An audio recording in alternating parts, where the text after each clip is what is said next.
muito bem-vindo, Lênio, tudo bem? Opa, como vão? Tudo certo? Certo.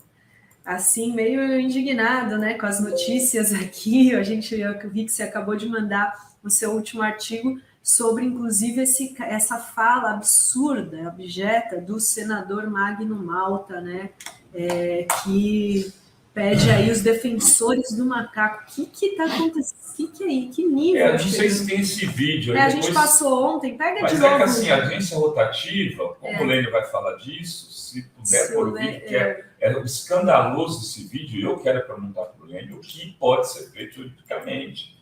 Se esse cara pode sofrer algum tipo de sanção. Porque é absurdo que a gente... Quer dizer, virou esse antro, o Congresso brasileiro, onde tudo é permitido. Tem o vídeo? Eu peguei aqui, vou passar. Vou passar, Lênio, para a gente poder falar em cima dele. Porque é assim, é assustador, né, gente? Revitimizando ele, porque o assunto da Ibope, para eles ganhar mais patrocinador. É uma descaração isso. E depois é o seguinte, gente. Assim, é um assunto que eu nem posso falar em público. Mas quando o cara é picado de cobra, quando ele corre para tomar uma injeção, aquela injeção foi feita de quê? De cobra. Então, você só pode matar alguma coisa com o próprio veneno de alguma coisa. Tá bem? De alguma coisa. Então, é o seguinte, cadê os defensores da causa animal que não defendem o macaco? O macaco está exposto. Veja quanta hipocrisia, certo? E o macaco é inteligente, é bem pertinho do homem, a única diferença é o rabo, ágil, valente, alegre, tudo que você possa imaginar, ele tem, sabe? Eu, se fosse um jogador negro, eu entrava em campo com uma leitoinha branca nos braços, ainda dava um beijo nela, falava assim, olha como não tem nada contra branco, e eu ainda como, se tiver. Então, veneno se faz com veneno. Então, esses caras ficam insistindo nesse... Chega, né? Chega, gente. Aí fala, é assim. E aí, meu amigo Lênio Steck, o que fazer? Eu fiz hoje um comentário sobre isso, né? Na coluna do Conjur, ironizando, fazendo um sarcasmo, por que nós chegamos a esse ponto, né? O que deu errado no processo civilizacional? Alguma coisa deu errado.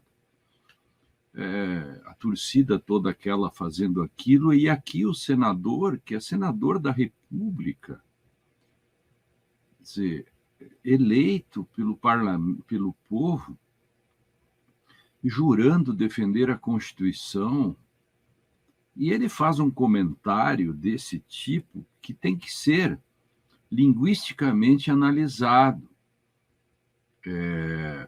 porque,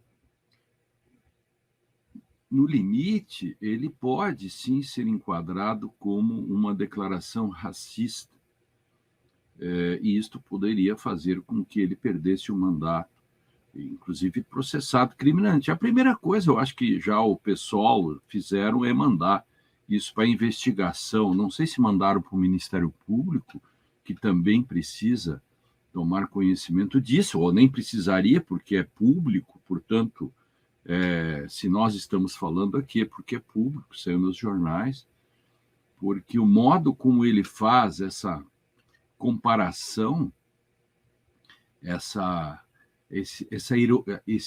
ironia dele com relação a que deveria se defender os macacos, etc., e o conjunto tem que fazer uma análise linguística do que foi dito e processá-lo. Ele deve ser processado. Ele deve ser processado porque ele tem o ônus de se defender disto, e como parlamentar, inclusive, na comissão de ética, se é que funciona lá no parlamento bem isso, porque se nós todos estamos lutando contra isso, se até mesmo as empresas lá da Espanha estão retirando o patrocínio do campeonato, o maior campeonato do mundo, esse, o inglês, como é que aqui no Brasil alguém dá 2 passos para trás, como o senador Malta, e não recebe dos seus pares, inclusive, a imediata retorção? Naquele momento, os seus pares deveriam, de forma indignada, protestarem lá. E um deles parece, inclusive, serviu de escada para ele. Veneno se trata com veneno. Aí não sei se não foi o Silas Malafaia, porque não é parlamentar, mas foi alguém do grupo, né? Então é extremamente grave. Grave pelo simbólico disso. O Malta não é importante, o senador esse não é importante. O que importa nessas coisas é o seu fator simbólico, né? A gente lida no cotidiano com simbologias. Você faz símbolos para matar e ao morrer, você todos os dias tudo é simbólico na sociedade, é ritualístico e simbólico.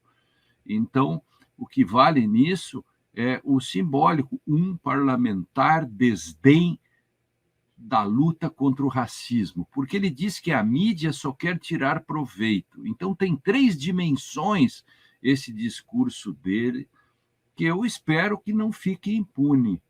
Espero que não fique impune. Com certeza, né? É absurdo, né? E ontem a gente estava falando até aqui, teve mais um caso de ataques racistas, agressões racistas aos jogadores do Santos que jogavam no Chile. E o Santos é algo inacreditável, né? Em 2023. Eu queria perguntar, Lênio, a gente estava falando antes de você entrar sobre essa questão da MP dos ministérios. O Flávio Dino postou hoje que a competência, né, que é cerca das competências de órgãos do Poder Executivo, é importante lembrar o que dispõe a Constituição Federal. Compete privativamente ao presidente da República dispor, mediante decreto, sobre organização e funcionamento da administração federal, quando não implicar aumento de despesa, nem criação ou extinção de órgãos públicos. Isso significa que, se passar essas medidas, né, que o Centrão aí está fazendo, né, para esvaziar principalmente o Ministério do Meio Ambiente, é possível aí, né, questionar essa MP? Evidente, porque, veja, o nosso regime, sistema de governo é presidencialista. Então, a Constituição estabelece o que o presidente pode fazer. Cada vez mais está se invadindo a esfera do presidente da República. Então, quando se quer mexer, inclusive, nas atribuições e os poderes que o ministro tem, você extrapolou totalmente, e, portanto, essas coisas são inconstitucionais. No Brasil, a gente se queixa que o Supremo Tribunal adentra demais nas esferas legislativas e executivas, mas o réu não se ajuda, entende? O legislativo, para fazer oposição, acaba invadindo a competência e atribuição do Poder Executivo, que vai ter que buscar. Essa é uma diferença dos sistemas presidencialistas e dos parlamentaristas. Nos sistemas parlamentaristas, essas disputas não se dão. Por quê? Porque quem tem maioria governa. E quando não tem mais maioria, cai o gabinete. Nos sistemas presidencialistas, nós temos essas disputas, esses atritos que se dão entre executivo e legislativo, que só empodera o Supremo Tribunal. Então, nos sistemas presidencialistas, nós temos o empoderamento do Poder Judiciário, porque ele é sempre chamado para dirimir disputas que ele não fez. O Supremo Tribunal não bota um outdoor dizendo decido hoje gratuitamente 2 ações de inconstitucionalidade, dou de brinde um habeas corpus, venha e traga as suas ações. O Supremo não age de ofício. Então, todos esses empoderamentos que se faz ao Supremo Tribunal, do Supremo Tribunal, são frutos, digamos, de até irresponsabilidades legislativas, como esta, por exemplo, que para mim é uma irresponsabilidade, sabe? Que é um tiro no pé do próprio legislativo. Lênio, queria voltar umas páginas atrás do livro da vida aí, para falar sobre um episódio que aconteceu, não me engano, foi segunda-feira, foi do juiz Eduardo Apio, né? Que uma gravação veio à tona aí, de que ele teria ligado para um dos filhos do desembargador lá do Paraná, Malutelli, se não me engano, e no final da ligação teria dito: olha, o senhor não tem feito coisa errada, tal, tem certeza, né? Tem uma perícia que diz que de 0 a 4, a possibilidade de ser a voz dele é 3, enfim, ele caiu. Eu queria saber de ti, primeiro, é assim que acontecem os processos administrativos internos no judiciário? Costumam ser tão ligeiros, né, como esse foi? E se ali a base, de fato, para a cassação da representação dele como juiz na 13ª Vara do Rio? Veja, quando aconteceu o episódio do Sérgio Moro, que divulgou aquelas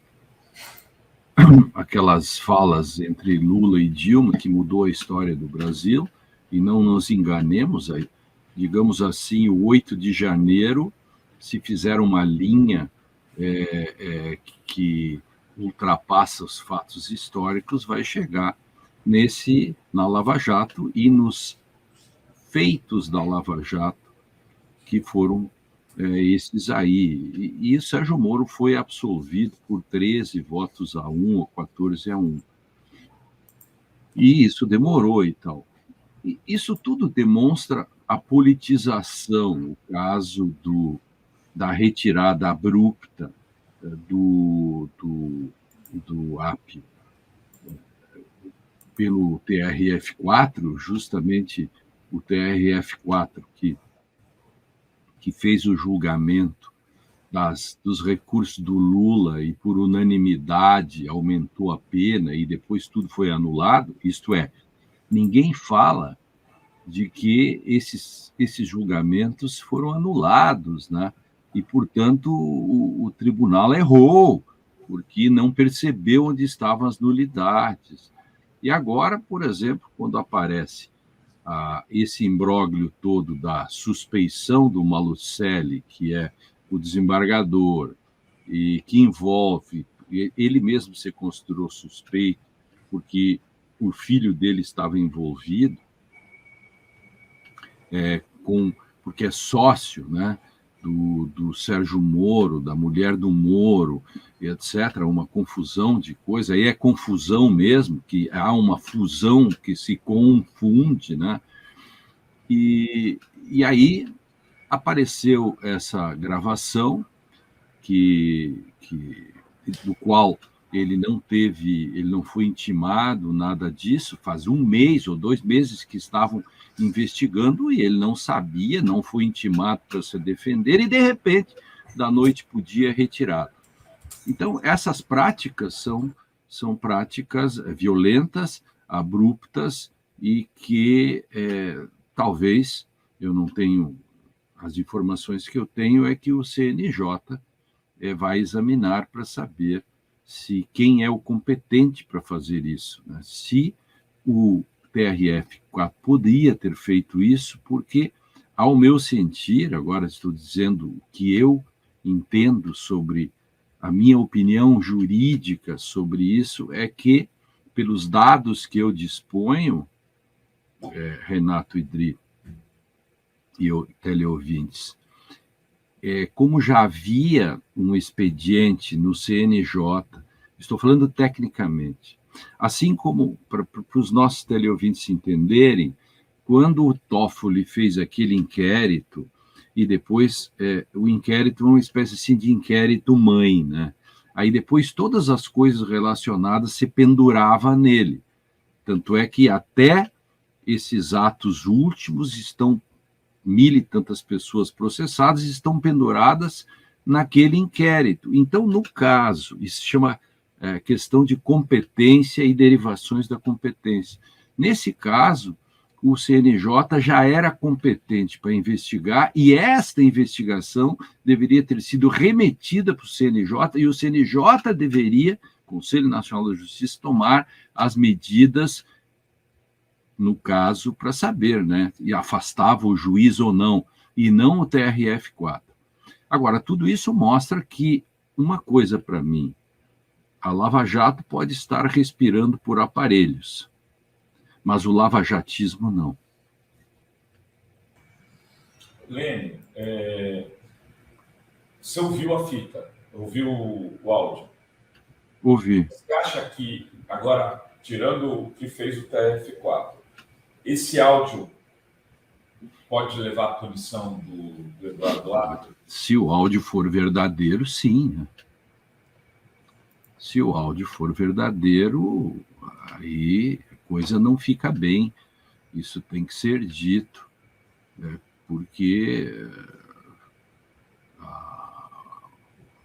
seria, digamos, a autoridade que está tratando do assunto tomar medidas que a lei não lhe permite, embora se possa dizer, grande coisa, o que mudou na vida essa questão do telefonema. Supondo que fosse verdadeiro, alguém poderia dizer, mas não teve importância nenhuma, foi a mesma coisa que ele ligar para a pessoa e dizer, bom dia, como vai? Vamos tomar um café, porque tirante a discussão toda era para saber se o telefone era ou não do pai dele, parece que é isso que estamos discutindo, e aí tem a frase final dizendo, você não andou fazendo nada errado, ironicamente ou não.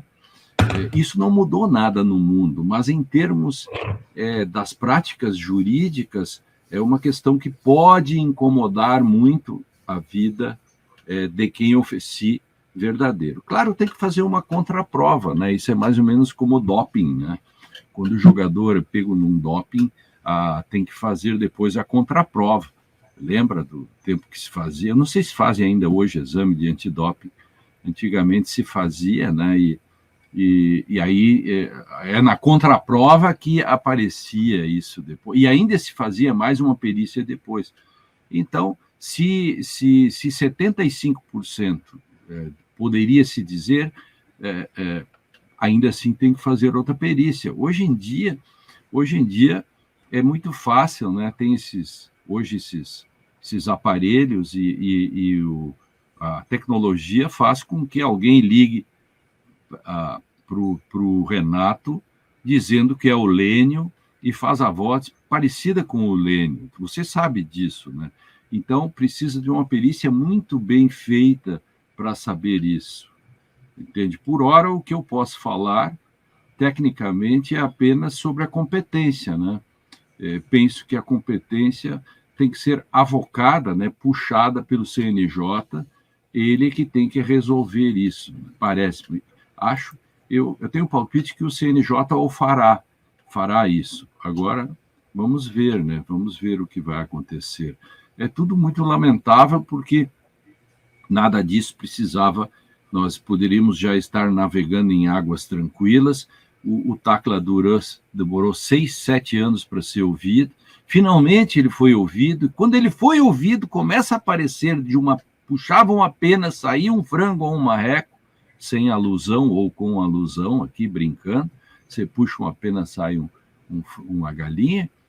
E aí começou, obviamente, uma espécie de retorção, né? Uma espécie de reação retaliação contra o juiz. Essa é uma coisa que nós vamos ter que, no futuro, o sistema jurídico brasileiro ele precisa ser reformado. Eu venho dizendo isso há muito tempo, já disse isso para os ministros anteriores dos governos petistas, quando existiram, disse de novo já, eu até sugiro a criação de uma grande secretaria para tratar das reformas que nós precisamos. Por exemplo, a Lava Jato quase derrubou a democracia brasileira. A questão que nós temos que nos perguntar, Adri, é como que a Lava Jato sobreviveu e viveu tanto tempo e ainda sobrevive nos corações e mentes de muitos jornalistas e jornaleiros brasileiros e que têm extrema saudade da Lava Jato, ou seja, tem extrema saudade quando se fazia acordos de leniência quebrando empresas. Tem pessoas que têm saudades disso, mas a questão não é nem falar da saudade que as pessoas têm, a questão é questionar como que o sistema político jurídico brasileiro deixou que a Lava Jato chegasse a ser um superpoder da República a ponto de derrubar a presidente Dilma, praticamente, tem um livro que mostra isso agora, e os 8 de janeiro não precisa se esforçar muito para saber de onde veio o imaginário golpista de 8 de janeiro e de onde veio o bolsonarismo que, junto com o lavajatismo, forma talvez o maior ismo da história brasileira. Agora, essa história do Apio, ela não tem que ser investigada também se houve uma armação, porque o Sérgio Moro assumiu que foi ele que levou a gravação. Pois é. Né? E o Sérgio Moro é sócio do filho do desembargador que fez a representação. Né? Por isso, Dri, por exemplo, se nós pensarmos logicamente, não tem muito sentido. Veja, se eu preciso descobrir o telefone de alguém, eu tenho o menino que me assessora nas partes de TI, né, para a academia e para as coisas minhas do cotidiano, não é nem coisa do escritório, são coisas minhas pessoais. Eu tenho um menino, um estudante que faz essas coisas. Ele, em meia hora, descobre o telefone que precisa ser descoberto. Eu não sei qual é a lógica do juiz da causa ligar para saber. Essa coisa não fez. E outra, por que na hora estavam gravando na hora que ele recebe? Se ele não... Você não sentiu, Dri, que essa é a parte mais estranha, a filmagem do recebimento, porque ele não sabia que receberia um telefonema. É muito estranho. Você está esperando agora, com alguém para filmar, né? Desculpa, Adri. Não, tranquilo. Mas essa é a pergunta de muita gente aqui no chat. Por que o Apio ainda não se pronunciou? Eu mesmo tentei falar com ele, ele falou que ele só ia se pronunciar posteriormente. Essa foi instrução, provavelmente, da defesa dele, né? Porque passarinho na muda não pia, né? Como se diz. Eu acho, né? Essas coisas são tudo especulativas, né? Eu não sou advogado do Apio, nem perto de ser advogado dele, e também não tenho informações privilegiadas para poder passar, mas acho que, como ele tem uma defesa muito competente, a defesa deve ter o seu... O advogado dele era Xixi, que acho que nós conhecemos, né? Mas acho que não é mais. Não é mais, não. Agora, pensa comigo, o Rovai. Você sabe quem é o advogado dele? É o Mauro Menezes, de Brasília, mas para essa causa específica, eu não sei quem é o advogado, parece que contrataria alguém especificamente para isso. Agora, veja, vamos olhar pelo outro lado agora. Vamos olhar, você diz assim, é estranho que ele não tenha ainda se... Agora, vamos colocando a dúvida de toda a comunidade, claro, sabe? Isso, mas eu olho pelo outro lado. Pensa comigo, sendo uma armação isso, e depois se desvelando a armação,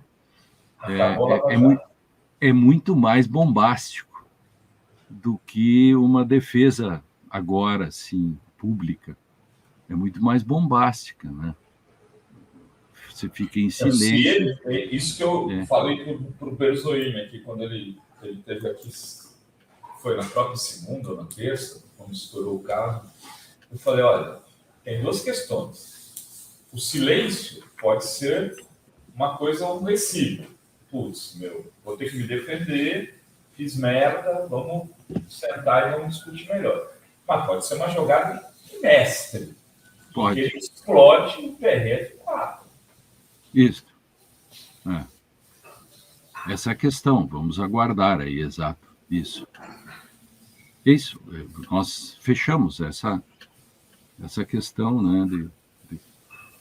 Agora, que foi tudo muito rápido e nem ouviram o Ministério Público. Aliás, nesse caso aí, eu fui Ministério Público 29 anos, se quando não me ouviam para alguma coisa, mas eu ficava enlouquecido. Uma vez eu briguei com um juiz, em 1830 e tal, eu acho que era logo depois da guerra Farroupilha, e aí era uma questão de eleição.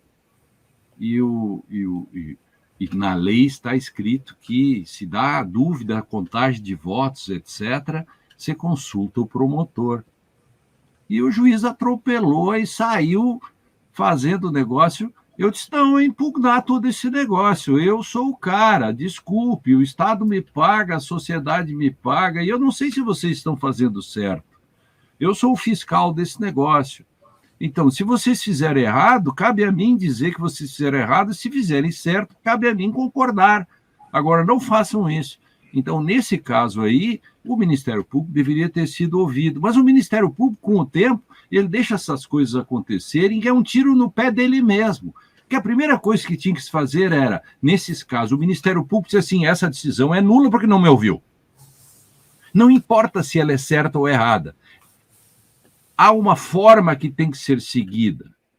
E aí o Ministério Público fica excelente. Outra, não ouviram o magistrado antes. Aí alguém já disse, e eu ontem falei para o Estadão, isso eu não sei se o Estadão publicou, não olhei o Estadão hoje ainda.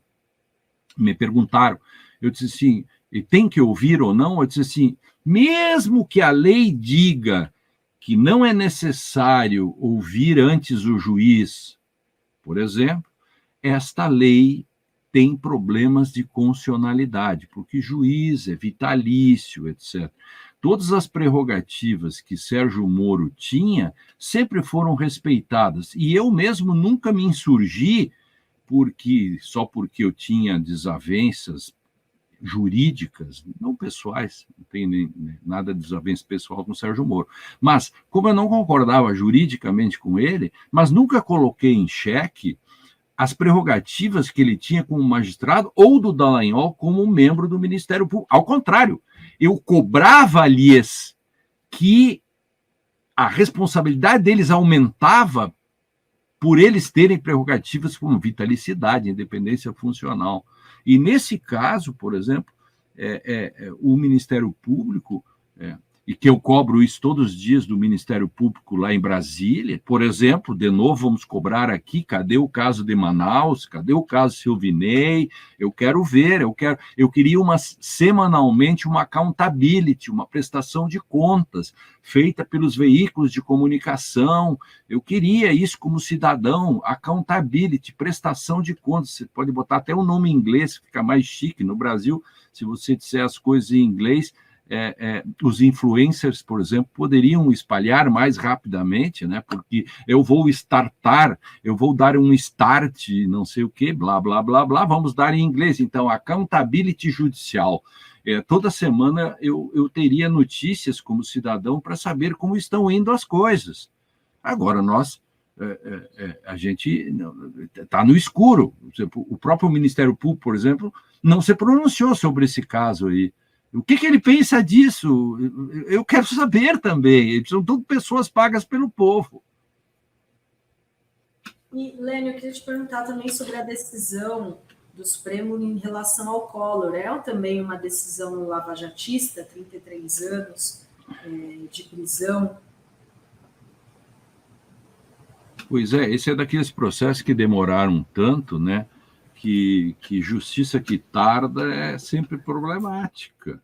O Supremo agora está pagando o preço do atraso que o próprio Supremo provocou, porque o Supremo deixou que um processo dessa monta fosse sendo deixado para trás. E agora tem 7 votos a 2, falta colher 1 voto, né? Ele já está condenado.